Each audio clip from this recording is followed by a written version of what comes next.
This happened last night, and I've been feeling a little bad about it ever since. Background: my husband, 23M, and I, 23F, have been together for about 4 years, married for about 6 months now. We both work full-time, and aren't planning on having kids until we're 30 or so. Kids are expensive. We live in a small, one-bedroom apartment. We met another couple, James, 26M, and Leah, 28F, a few months ago at a church event. James and Leah are both quite conservative, while my husband and I are not. This is relevant. James and Leah recently told us that they wanted to get to know us better, and invited us over for dinner last night. They live in a small, one-bedroom apartment similar to ours. They also don't have any children. When my husband and I went over last night, we started talking about James's busy work schedule, and his recent switch from hybrid to fully remote working. I asked Leah if she also worked remotely, and she then told me that she was a homemaker. She didn't have a job, but was in charge of keeping their apartment clean, and keeping herself and James fed. I told Leah that that was great, and then started to move on, but she stopped me, and asked me how I was able to keep our apartment clean while still working full-time. I told her that since our apartment was small, there wasn't too much to clean in the first place, so it wasn't really a problem. Leah laughed, and said, "Yeah, I used to think that too. But now that I actually clean my apartment, I realize just how filthy it used to be." I chuckled with her, and again tried to change the subject, but Leah then said, "So, you probably don't actually keep it clean. Your husband probably isn't eating well enough either, since you don't have time to prepare all his meals." Now that I don't live that way, I couldn't imagine going back. It's just so depressing. I was a little irritated that she was harping on this, and said, "Well, my husband actually does a lot of our cooking himself. I can usually deep clean our whole apartment in about 2 hours, there's just not that much space. So, if I didn't work, I have no idea what I'd do all day." This was apparently the wrong thing to say, as Leah got noticeably huffy and told me that actually, cleaning and making meals kept her very busy every day, and that it was a full-time job. We left shortly afterwards, and it was an awkward goodbye. My husband doesn't think I did anything wrong, but I also know that we're biased. Did I say anything wrong? Comment 1. NTA, I never understood the obsession in America for women to be housewives. I am a female, have a husband and a son, and been working for 30 years. My family is well fed and my house is clean. I raised my son, and didn't miss any of the things parents do, including sport practices and tournaments. Working for me means getting in touch with the rest of the world, setting a good role model for my son, and makes me an equal partner with my husband, and is good for my sanity. So, being a housewife is just a personal decision. Whatever works for each one. Comment 2. Okay, most working adults can whip together a healthy meal in 30 minutes or so. Are there dishes that take hours? Yes, but most of us save those dishes for weekends or holidays. Making lasagna, fussy and time-consuming, every night to prove you have to stay at home is just silly. Also, most people don't deep clean except maybe once or twice a year, so-called spring and fall cleanings. Smart folks break it up and add 1 or 2 extra cleaning tasks to their regular schedule as needed. Such a weird flex. Comment 3. NTA. I think she might be insecure in her role, or maybe her husband doesn't really approve of her not working, or maybe he thinks she has too much free time compared to him, or something like that, and she simply tried to throw you under the bus to justify her workload. She was probably projecting. But still, it seems that she is the one that insisted, so yeah, it's normal for you to respond if she provokes you this way. My ex 37M and I 36F been together for 16 years. We never married or had kids, but we shared finances. At the beginning of our relationship we were pretty much 50-50 on finances unless one of us fell on hard times and the other would step up. We started with our own bank accounts, but then he added me onto his in 2011.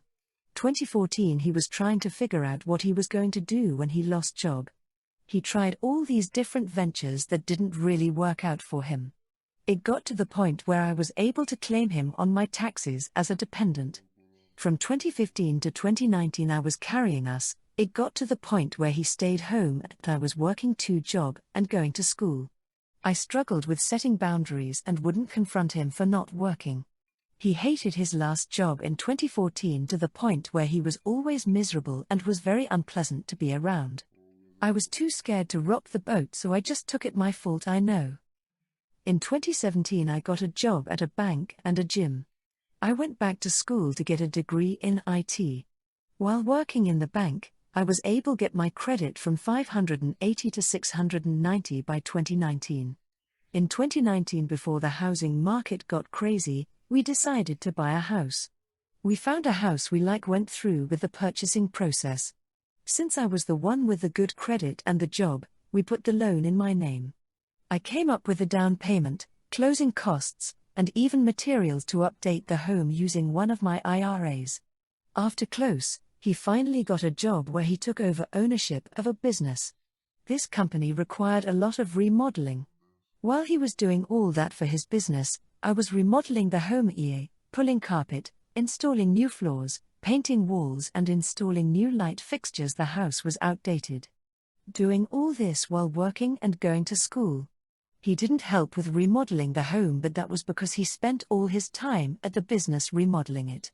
After the house was ready for move-in, he got mad at me for something and chose not to help with the move-in. The last 4 years in this house has been me covering all the bills, and now I was carrying the relationship. His business was failing when he took over but turned it around so it can sustain itself, but he is not able to pay himself a decent wage. My checks would cover all the bills while his covered food and entertainment. Whenever something broke, it was me who fixed it. I could no longer take it and broke up with him. Now he is telling me to sell the house and give him half. He feels like I owe it to him since we've been together for 16 years. I told him I won't because I was the one who came up with the down payment, remodeled the home, and I've been paying the mortgage on my own. Also, I don't want to move. It's my first home, it's in my name and I paid for it. I have bank statements to prove it all. Common law marriage is not recognized in our state. Now he is saying I screwed him over in life. Comment 1. NTA. You didn't screw him over. He's being a crybaby for being horribly irresponsible all those years, and now you've had it and he wants his free ride. You paid for it, it's in your name, you took all the risks. Hold your head up high. And change your locks. He can find his own way. He screwed himself. Good luck, OP. Comment 2. NTA, it's your home. The title and loan are only in your name. You did that after being in a relationship for over a decade, in your name only. You allowed him to buy a business by handling all of your bills, and you do not owe him anything. Comment 3. NTA. If his name isn't on the deed, and you're not married, he has no claim, and especially since you also pay the mortgage and have covered all the maintenance costs. What if you had taken in a roommate, who even paid rent for 16 years? When the roommate moves out, do you have to sell the house and give them half the proceeds? Your BF didn't even pay rent. He has a lot of nerve to even ask. Sounds like he killed the goose that laid the golden egg. Don't look back. Me and my girlfriend just got engaged after almost 9 years of dating and are planning on having our wedding spring of next year. With this we have begun planning the wedding, and one of the topics that came up was if we want kids at our wedding. We are both the oldest kids/cousins in our family, and with this have had multiple little kids at every major event in our lives. We decided that we do not want young kids, under 10, to attend the reception, as we want to have a more adult style of reception. When mentioning this to my mother, she was not happy with the decision we made, as some people will have to leave early because of the no kids rule. There are 3 families that are invited that have kids under 10, with a total of 7 kids under 10 years old. Me and my fiancé were expecting at least one of the parents, if not both from each family, to leave early to take care of their kids, and were completely okay with this as they have other responsibilities to tend to. Now my mother is saying that her and my stepdad will be leaving early so that they can throw a separate celebration at their house, so that the people that are forced to leave since they have kids have somewhere to go and can still have a good time. With this, she is telling most of the guests from her side of the family, about 50 of the 125 invited, that they should come to her party instead of the reception. After hearing this from her, we got into a heated argument, with her saying she is doing what she feels is right and doesn't need my permission to throw a celebration. It ended with me saying, "You are choosing to throw a celebration at the same time as our reception against our wishes, which you don't need our permission for. You are right about that. But if you are going to leave early because you feel it is the right thing to do, you can just not worry about coming to the wedding in the first place. Because I certainly feel the right thing to do would be to support your kid's wishes on his wedding day instead of leaving early to go party somewhere else. This is very difficult for me to accept, as I have always imagined my parents being there on my wedding day, but at the same time we do not want her there if she is just going to leave early to go party somewhere else and try to take half of our guests with her." Comment 1. NTA. This is the weirdest wedding concept I've heard in a while. They want to throw a separate reception for you. Without you. In a separate location. Just so 7 little kids can feel included in a celebration that won't include the actual wedding couple. And they want a bunch of people to shun the actual reception so they can party with 7 little kids. Yeah, I'd uninvite them too. They're not thinking those 3 families might actually want a night away from kids. Or that those 50 people might actually want to celebrate the wedding couple. Comment 2. NTA. However, I think if your mom isn't coming, you should volunteer her as the babysitter for those children, so their parents can stay at the reception. Problem solved. Comment 3. Send a mass message to every guest saying mum has just volunteered to babysit all children not attending the wedding. Don't specify only those not invited. Keep the age open so that if the older kids want to, they can go run wild at grandma's. Encourage all the adults to leave their kids with her and enjoy a night off parenting and some well-deserved couple time. Hubby and I don't care if a wedding is kid-free or not. For us, all weddings are because it's the only time we don't get kid-free time that sacrifices time with each other, and we get to dress up and look good for each other. 2 years ago, my brother, my nephew and my mother were in a car accident. My mother died instantly, my brother and nephew passed away the next day. My family was small: me, my husband, daughter, parents, brother, wife and 2 nephews. Their loss was devastating for my life and for everyone, even worse for my father and my sister-in-law. 1 year ago, my daughter, Betty, 25F, was proposed by her fiancé and preparations began. During this process, they chose the date based on the day they met, 7 years ago, and that day is exactly 2 years since the death of my brother and nephew. I tried to talk to her about moving, because it is still a very difficult date for our family and even for myself, but she insisted, saying that the venue had that date available and it would be perfect, because all the other available dates aren't so good and wouldn't be so important. I respected her decision.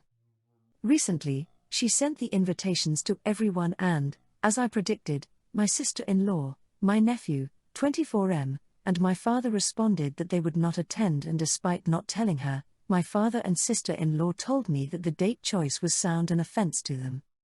I decided to remain neutral at some point. I confirmed my presence and my husband.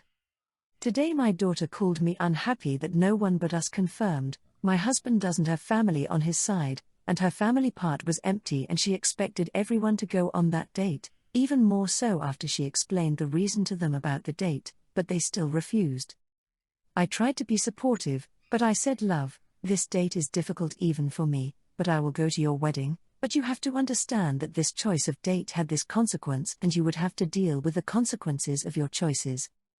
She exploded at me, saying that everyone was against her. It's not her fault the dates coincided and everyone could make an effort to go a few hours for her, but they decided to just not go, and I was basically saying, "I told you so."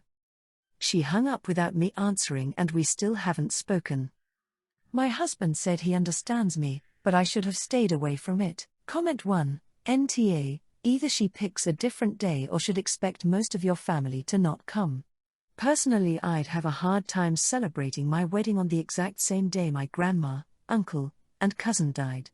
The fact she's taken it this far is already gross, and she should hope it's not too late to change the date and beg for forgiveness.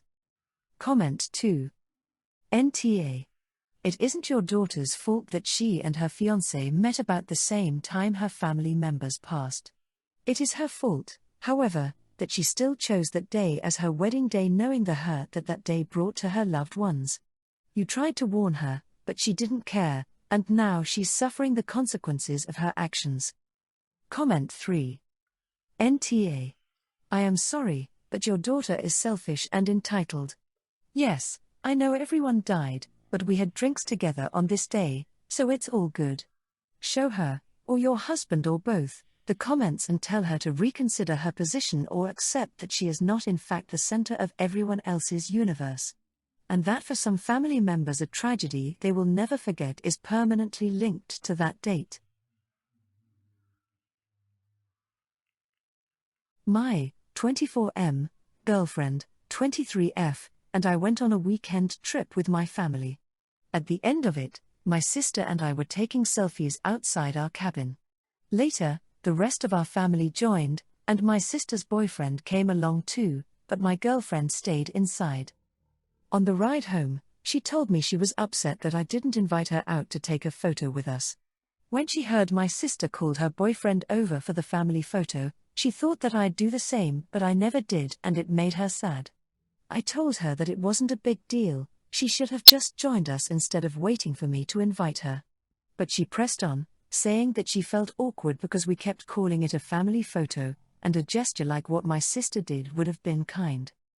I got mad at her, and told her that she was making it sound like I should have read her mind.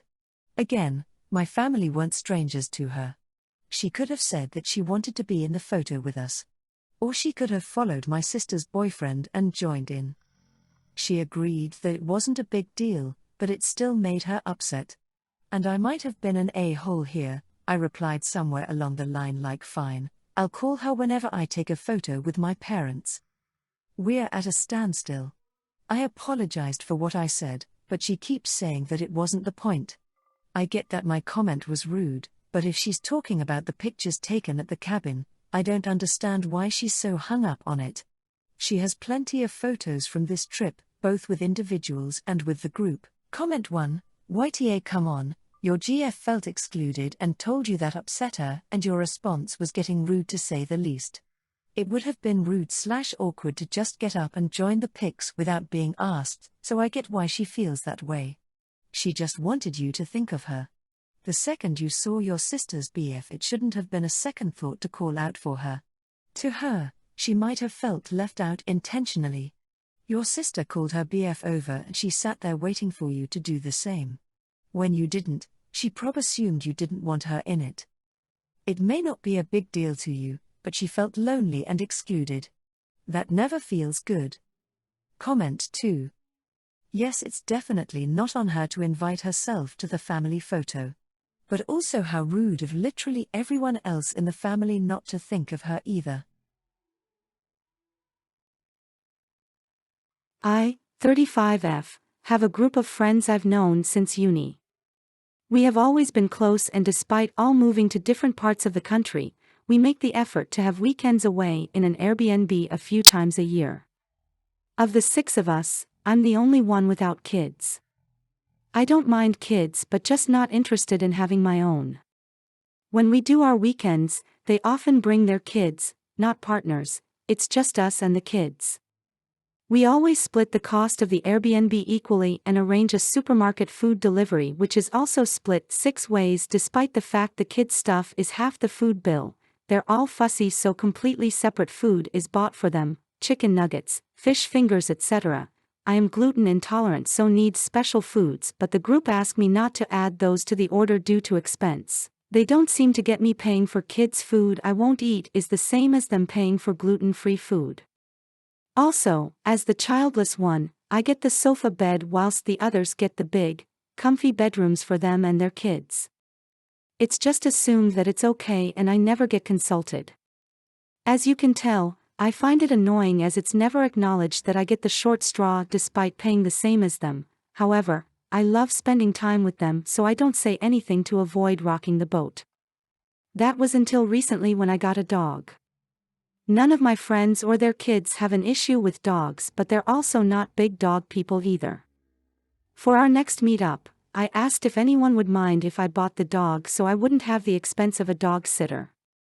I made it clear that I would monitor her carefully, go outside with her to clean up poop immediately, put her in her crate for sleep, bring a baby gate to keep her in a separate room from the kids, bring all her food. I'd take sole response if damage happened. My friends said they weren't comfortable with that. I completely get it.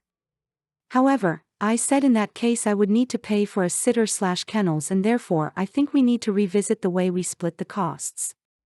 If I'm making concessions to accommodate the kids, then I should pay a smaller portion of the Airbnb. Also, I said I would not be paying for the portion of the food bill which is for the children. I'll pay my equal share of the adult food but no more. They have said I'm being unreasonable and they don't understand how I can claim I'm getting the short straw with the room/food. They believe I'm being petty because they said no to the dog. I don't think I am. I'm just asking for them to make concessions for me the way I have for them for many years. They say I'm comparing my dog to their kids. I'm not. I'm pointing out that the money paid versus the resources being used is out of balance, and now I have the dog, I can no longer support this. I don't think I'm being unreasonable but would like to hear what others think. Comment 1. NTA, but you should have been just said you will buy your gluten-free food separately and will not eat their food. Also, why keep going if you don't get a bed but pay the full amount? You must learn to advocate for yourself. Comment 2. NTA. My family has finally gotten it through their heads that I, eldest sibling but only one without a partner/kids, will not be going on any more family vacations where I have to sleep on either the sofa or a bunk bed. You should have addressed the disparity in bed/food long before now. But what's past is past. You should opt out of this trip. They have been taking advantage of you for far too long and you need to locate your backbone and use it to put your foot down. OP comment. The plight of being the childless relative. I sympathize. It's always, oh so and so can go in the pull-out bed. Worst thing is, I'm quite tall so often these makeshift beds are too small for me, smiley face. The foot is down, it is not budging. Could have been handled better but I feel my core point is valid.